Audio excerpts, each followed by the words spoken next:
Hi, I'm Janice Fleming, and you're watching AccessTV.org.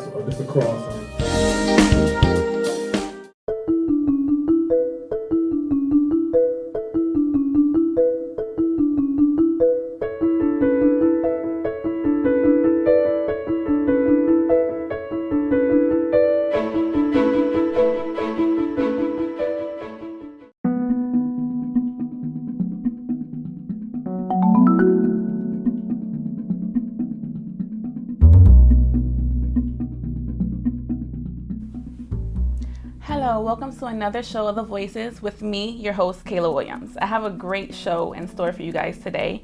I have the lovely Kristen Hopkins. She is a Windsor native but currently resides in Atlanta. She is the Chief Creative Officer of KH2 Public Relations. And I have the fabulous Ricky Davista, also known as Ricky Trendy, with us today.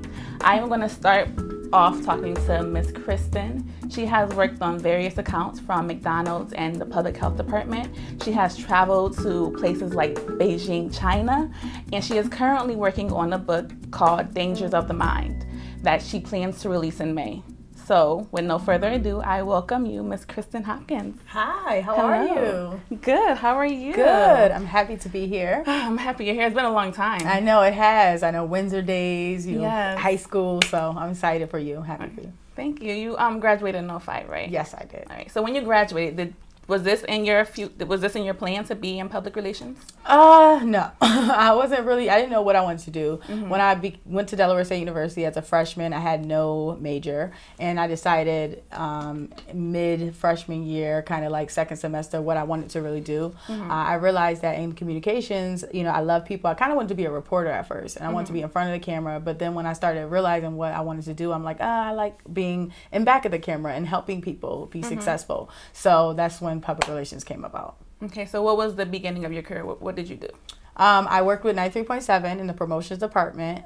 So I started that my freshman year in college. I did an internship in the summer. So I came back home, did that. My second year, I did some work with, who did I work with? I worked with some people in like the nonprofit areas. So I didn't really just do anything in the summertime. I kind of came back and did some stuff with nonprofit work. My third year, I went to Beijing, China, and studied the Olympics. So I was a reporter there. And so that was a wonderful experience. And it actually got me into what I really want to do. And I knew I didn't want to be a reporter. So I wanted to do PR. And then my fourth year, I did some government work with a PR firm in Arlington, Virginia. And you went to a function that had the vice president there, Joe Biden. Yes, I did. I worked with some firefighters convention, and we did the PR for it and the marketing for it. So I got to actually attend with Vice President Biden and actually escort him down the road. And so it was a very wonderful experience. So all of my internships were wonderful. So I always encourage, young people around me to really hone in on your skills, because internships are so important, and they really show you, what your skills are. So it made me realize what I wanted to do as soon as I got out of college. Like, I knew I wanted to do public relations, and then the business thing came about. So how did you go about creating your own firm? Like, how did that happen? Well, funny thing is, I tell people this story all the time, but one of my really good friends, best friend, we were sitting down in a pizza shop like in 2009, and we were talking, and we kind of were just talking about like no jobs. It was a really bad recession in 2009, and people don't remember. So we were talking about how there was no jobs, and so we started really creating our own jobs and freelancing and trying to just do little things here and there. And we kind of came up with the idea to start our own company. We had really good experience. She had worked with the Sixers. She had did a lot of stuff with Trade A Media in Atlanta for internships, so she had a lot of good experience in her role as well. So I just was like, well, let's just see if this can work out, and we started in 2010, and we are here today still.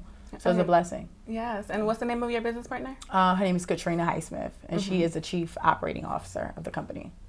So how has the experience been growing as a business? It's been challenging. There's a lot of roles. It's been exciting. It's been challenging.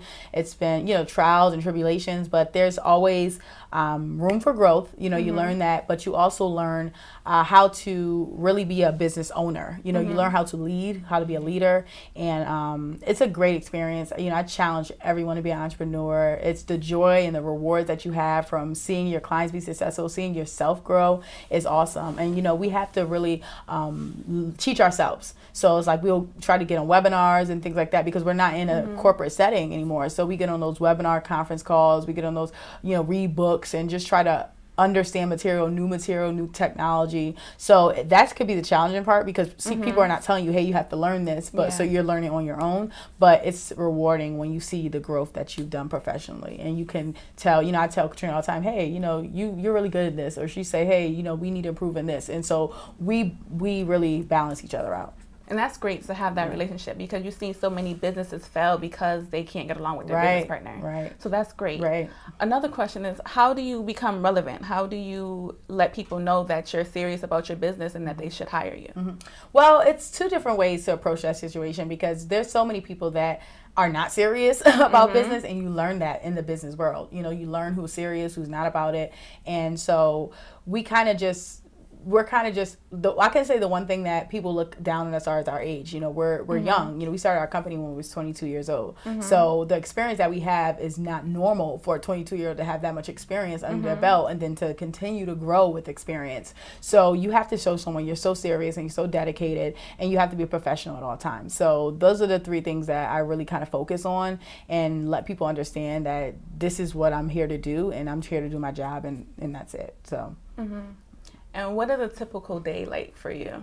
Their day varies. That's why I love public relations so much, because you can be at a photo shoot one day with a client, to another day you just writing all day, writing content, materials, press releases, media advisories, and then, to another day where you're pitching all day on the phone and trying to gain sponsorship and things like that. So there's so many different roles as a PR, and the day varies all the time. So I like that because I'm not the type of person that could sit and do the same thing every single day. So I like to have exciting and new things happening each day. And what are some things that you're working on right now? Well, right now we're working on Ricky's show, so I'm excited about that, and we're excited about him because he does really, really well in the community, and the shows. In Connecticut, I think this is the biggest show you will ever see that comes out of Connecticut. So we're excited about that. We're also working with a company in Miami right now. We're trying to solidify some things with them. It'll be accessory line, and then right now, of course, I'm working on my book, and so I'm excited about that. And we have a fashion show that comes up every year at the Georgia Lions Lighthouse Foundation. We work with them in Atlanta, and the show is at the Buckhead Theater, and last year raised about $260,000. Oh, wow. And they have auctions and things like that, so we work with that, and this year the show will be in May. Okay. So, yeah, we're excited about that. Let's talk about your book. Yeah. So where did this idea come from? Well, it's crazy because, I didn't think I would be an author. That wasn't my whole idea about life. I really didn't. So the book came about. It really was deep meditation, deep prayer. And I went to North Carolina for 6 months. And when I was there, God put an idea in my heart, and I didn't know what it was about. I was just like, Danger of the Mind, what is that about? It was a title, and that was it. And then the next day, literally, I just got on my computer and I started writing. And the book is about my life. It's about, it's a nonfiction book, but, the first chapter identifies the dangers of the mind. So identifies perception, fear, brokenness, just different complacency, different dangers of the mind that can allow your thoughts to shift and, make you either successful or fail in life. And so this book really is a self-help motivating book. And, it goes into, the second chapter goes into breaking the chains of distraction, and making sure that the people that are around you are good people for you. And once you break those chains of the negative people, you can move forward in positivity. And then, it really goes into the proclaiming your vision and recreating your atmosphere and then preparing for greater. So it's a self-help and motivational book, and I really wanted to bless a lot of people that read it. I'm looking forward to that.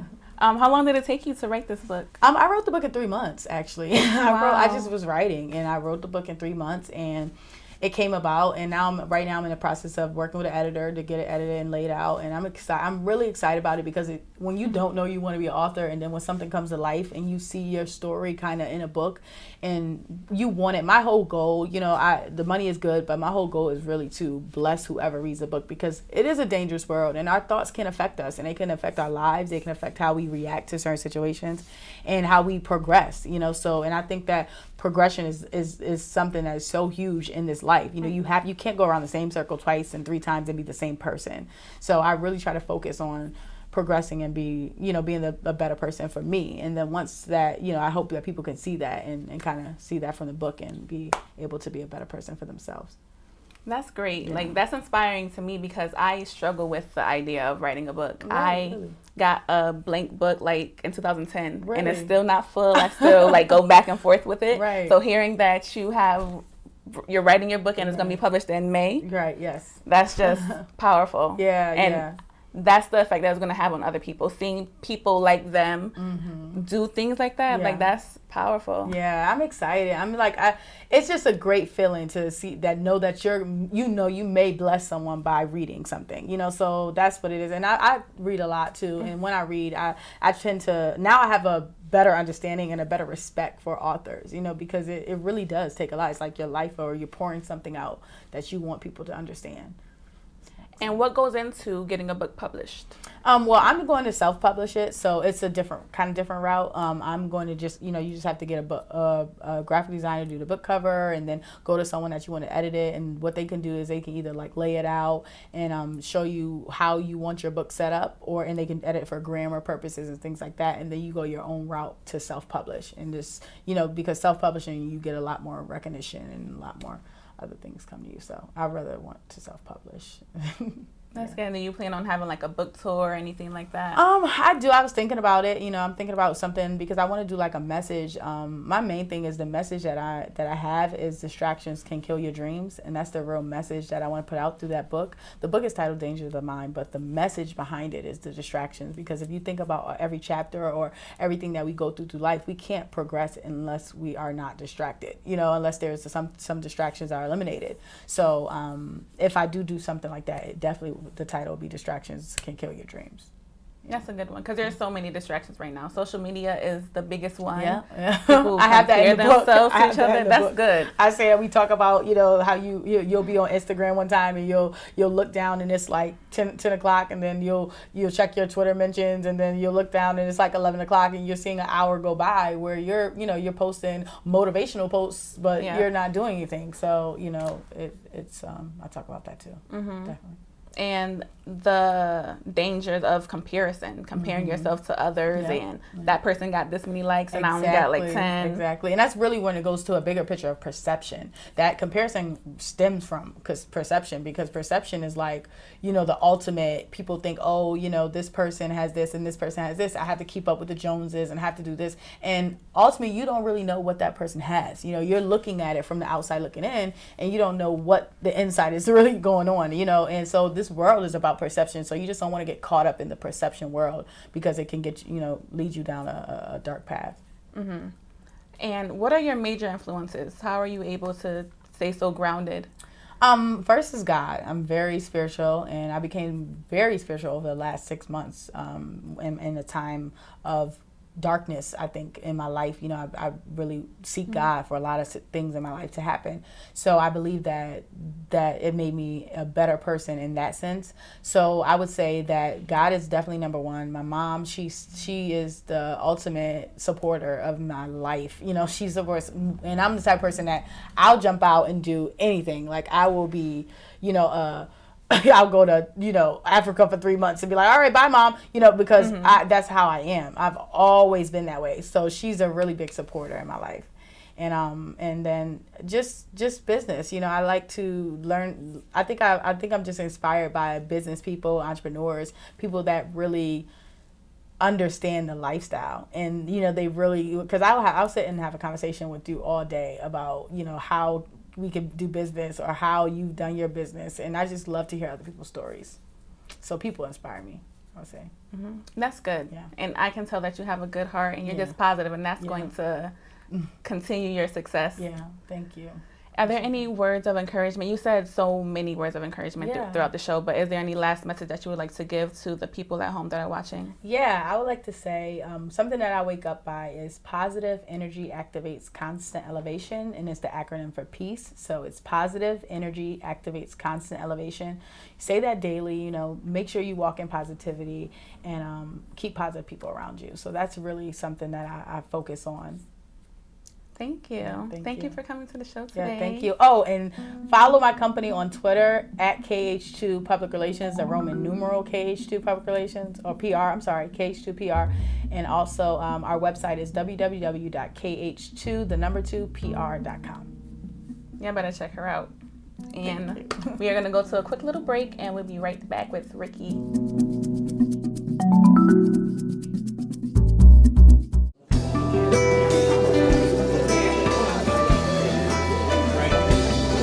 I'm very happy to be here tonight to congratulate and support accesstv.org. Accesstv.org has reached hundreds and thousands of people. It's done a great job informing the community about important issues in our city, our state, and our nation. I congratulate Stan McCauley and Nyesha for the job they've done. And now with their new format, which will reach many more people, and which will be available through many more formats, the future is very bright for accesstv.org. Congratulations, and may you continue your mission of informing our community. Thank you very much.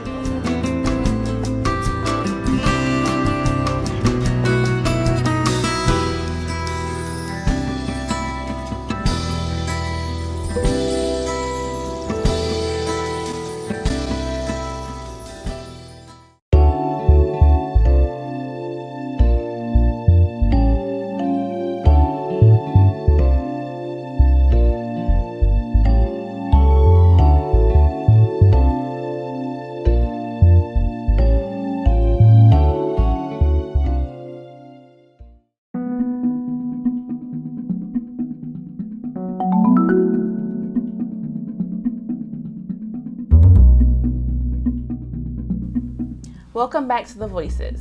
Now, our second guest certainly needs no introduction. He is well known as a wardrobe stylist, and he has his own accessory and eyewear designer line. He is also widely recognized for his annual fashion shows that he puts on. Now, he is also known as Ricky Trendy. You hear him on Hot 93.7 every Tuesday for Trendy Tuesdays, which I tune into every week. So it's a pleasure to have him on the show today. So with no further ado, welcome Mr. Ricky Davista. Hello, how are you? I'm good. How are you? I'm fabulous. I'm happy to be here. I appreciate you being here. Okay, Thank you. So let me tell you, when I first started the planning and for my show, I wrote down show ideas and I wrote down who I wanted to be in my show. Mm-hmm. Now I have like this big wish list of somewhere down the line having like Beyonce and Jay-Z and Diddy on my show. But I also made it a point that I wanted to recognize CT talent. Right. So you were among those people that were on my list. So right now I am achieving my goal that I have written down to have you on my show. Thank you. I feel so honored. I appreciate it. Thank you. All right. So you are a fashion show producer. Yes. How did that start? When did you start doing fashion shows? Well, I started a few years ago, and it was actually I just thought of it. I said, I'm a guy into fashion. Let me try it out. Mm-hmm. There was no like planning or anything. It was just like, let me do a fashion show. And the turnout was so amazing that I couldn't stop right there. And, I started building a vision, spoke to God. He said, go ahead, do it. And that's where it all started. And it's so funny because I tell people all the time, because they ask me that, I'm like, it was just a thought. And look at me now. That's crazy. Yeah. Really acting on what you want to do, Definitely. What you desire to do. Yes. So how long have you been into fashion? Since birth.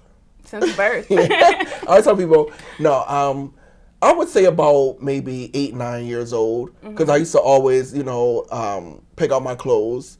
And then I would help my mother. She always said it was just so weird, especially with me being a boy, being able to match stuff up and shoes and all that good stuff. So, yeah, 8, 9 years old.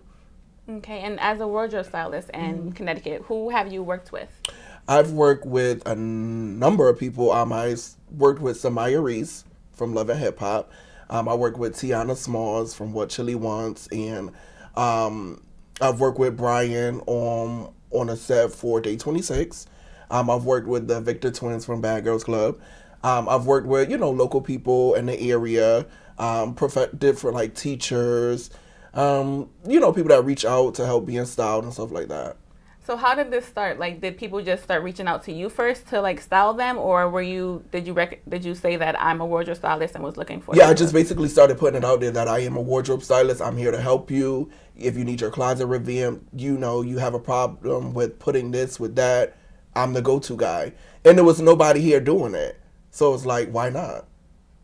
And how did you become so recognized that, celebrities were able to I think it was I would say it was with working with Samaya Reese and Little Kim with the shades. That right there was the big, my big door opener. Very thankful for those opportunities because neither one of them knew me from a can of paint. I'm just this guy in Connecticut, but they trusted in me, so that's where it all started. That's great. The buzz, I should say. And do you think that helps you with your fashion shows now? What goes into your fashion show, like with stylists and the people that you are connected with? Because that opened up a lot of doors. So everybody's like, well, who's this Ricky guy? I want to see what he's about. I want to go to his fashion show. I want to see what he does in Connecticut. So definitely. And how is the planning for your fashion show? I'm sure like a lot goes into it now that you've gotten the hang of it. Right, and it's so funny because the audience, all they see is the outcome. No one knows. Well, my team, publicists, we all know, but it's a lot of work. And if you want to produce an amazing fashion show, you have to invest, number one. And sleepless hours, blood, sweat, tears, you put it all into it. Because you don't want anything, ghetto ratchet, as I would say. So. And so after your fashion show was done, do you automatically start planning for the next fashion show? Yeah, actually, I wait until like August, September, give it a little break. But now what I'm doing is I'm breaking into the kids' world. So, like the end of August, I'm going to be presenting my first annual kids fashion show. God help me. Wow. But it's time. Everybody always say, why don't you do stuff for the kids? Why don't you do, kids shows? So I got, it's time to do it. So right after this show, right into the kids. Okay, and have you started auditions for those? Next month, I'm going to do a casting call. That should be interesting. It's going to be very interesting because kids are crazy. They're hilarious, but I think it'll be a good look, especially here in Connecticut. And what are the age ranges? 6 to 12. 6 to 12. Yes. All right, so I'm going to have my niece come down. All right. Okay, and something else that you are working on is a show. Yes. What is the name of it? The Ricky Davista Project. And how did that come about? That, because I have a story to tell, all about my grind, networking, being accepted into, this whole industry. What goes on behind closed doors, like it's really gonna get personal. There's gonna be fashion involved, of course, ratchetness, because everybody know me for that. They love it. But yeah, I'm excited about it. I just can't wait till it's actually there, and it's gonna be there because I'm a firm believer of speaking into existence. Mm-hmm. So I know it's gonna come. It's a lot of work, but I'm not giving up. So I'm excited about it. Are you shooting it now? Well, we're doing like parts of the pilot for it now. I do have some connections, networks that I have sent it off to. So they see it. It's just a matter of time. Okay. And how do you go about that process? Because I know a lot of people talk about, you see the reality TV shows now. So everyone wants to get into that business and start. How do you start? How do you make that first step in creating a show or a pilot? Well, I always knew I wanted to tell my story, but how I reach out is really through Twitter, networking, and everyone knows I'm very persistent. I don't care if it gets on your nerves. I'm going to tweet you every day. And from that, like, the networks are following me now, like VH1, Mona Scott, Young, MTV. It's amazing. But you have to network. You have to put in the work. Mm-hmm. And how did 93.7 come about? That's a funny story because actually this May will be 2 years. I literally, as I said before, I'm very persistent. I literally emailed Facebook Nancy and Buck every other day. Wow. And it took me 2 years to get on that station. So it wasn't overnight. It wasn't a handout. I put in work. I knew that the radio station needed something different, some fashion, that kind of like Wendy Williams, Charlemagne type of thing. So, it finally came about. And now we're here, Trendy Tuesdays. That's great. Yeah, and it's I the didn't know it was most so long. Yeah, it's the most talked about, highest ratings right now on that station. So again, very thankful for that as well. Mm-hmm. And do you ever have people come up to you saying, I heard you talk about me in the Ratchet Report or anything like that? Yes, I've had a few people say that. Also, a few people that will come up to me at events, at clubs. I hope I'm not on your Ratchet Report. Please don't put me on your Ratchet Report. My thing is, I don't know. I can't. But I also explain to people, like, the radio, that's like a character. You know what I'm saying? So it's not like I'm going out to all these events with a notepad, like, oh, I'm going to put you down, but some things really need to be on a Ratchet Report. Mm-hmm. So, yeah, I get it. It's fun, though. And I feel like people need to follow you so they can know what events you'll be at. So that way you dress your best when you know Ricky going to be there, because no one is safe. But believe it or not, they actually do. And now people are actually coming to the events, bringing me stuff. Like this one girl, she brought me dinner. Food. I heard you talk about that on the radio. Yeah, that was very interesting because I've never been through that. And I'm like, what did I sign myself up for? But yeah, she brought me Sunday dinner, but the presentation was horrible. She redeemed herself. She knew I was going to be at a casting call. She came with a tray, nice foil wrap, ribbons, business cards.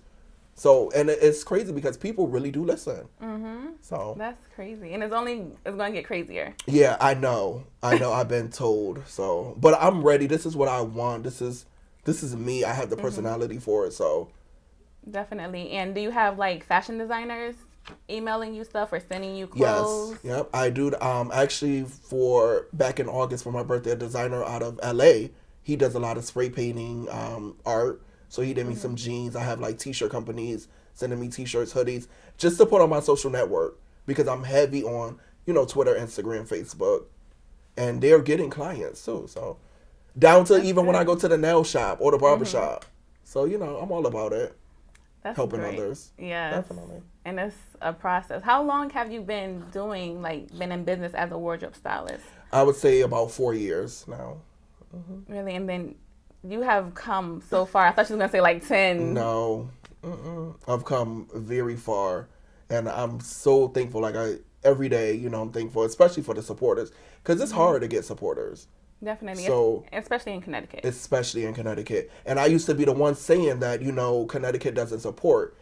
Connecticut supports me, as we can all see. The biggest fashion shows, the radio. So I'll no longer say that. But...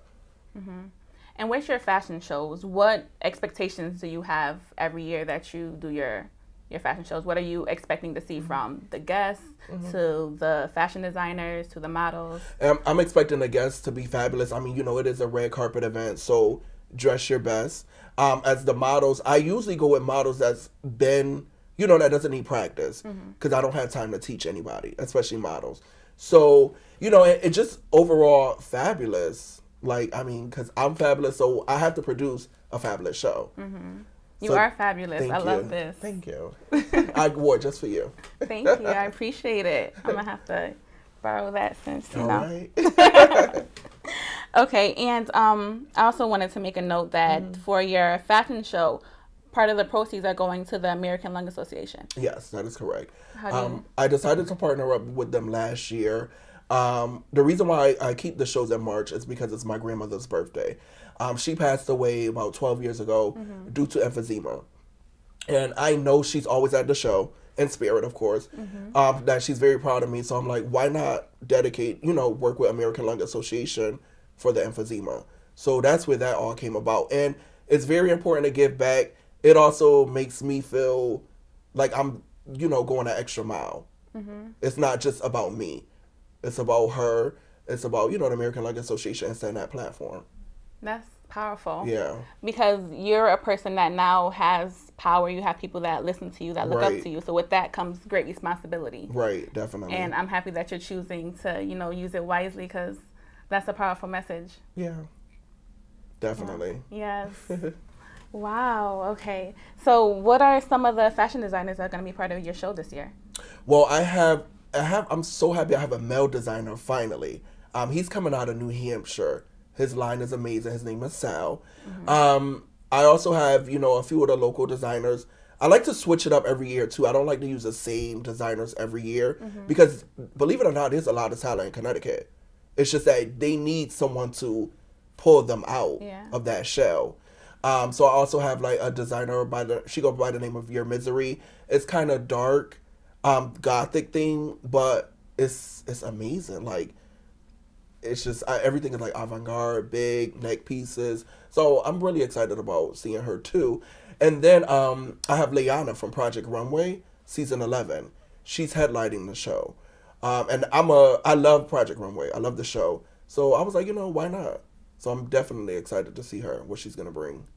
That's great. So what else are you working on? You have the children fashion Everything, show. right? You have this show. What else are you working on? So the children's fashion show, the Ricky Davista project, I'm actually going to start doing different fashion mixers here in Connecticut, networking workshops, just to, let people know how to be on that grind if you're serious, if you're passionate about it. And then with the mixers, bringing different companies, bringing people that's up and coming, again, to set that platform for them. Also speaking to different schools, kids, because a lot of kids listen to Trendy Tuesdays, and I have a lot of kids that's fans. So, speaking to them as well. Keep the positivity going. And that's great. That brings attention to Connecticut because we need those type of events. Right. Because everything is in New York. We all like, I got to drive to New York to do this, to do that. Why not? Why don't keep it here in Connecticut, right where we are? So exactly. And save that gas money. Yes, because it's a drive. Definitely. Do you have any words of encouragement to give to aspiring stylists, fashion designers? Yeah, a few things. Basically, invest in your brand. Get on your grind. If you're passionate about it, networking is key. And don't be scared to be persistent. Somebody is watching all the time. Trust me. Thank you for coming to the show today. Thank you. Definitely. And I also want to let everybody know you can follow me on Twitter at Ricky Davista. Follow me on Instagram, Ricky Davista. And check out my website, www.rickydavista.com. Everything is Ricky Davista. So. Well, I want to thank you for coming on the show today. Thank you to Kristen, and thank you at home for watching. I hope that you guys got something out of this show. These are people that had dreams, and they did everything in their power to make those dreams come true. So I hope that you were able to see that and understand that persistence is key. Whatever you dream of, whatever you hope to do in life, you can achieve as long as you keep trying and you believe in yourself, most importantly. Thank you for tuning into The Voices this week, and until next time, bye.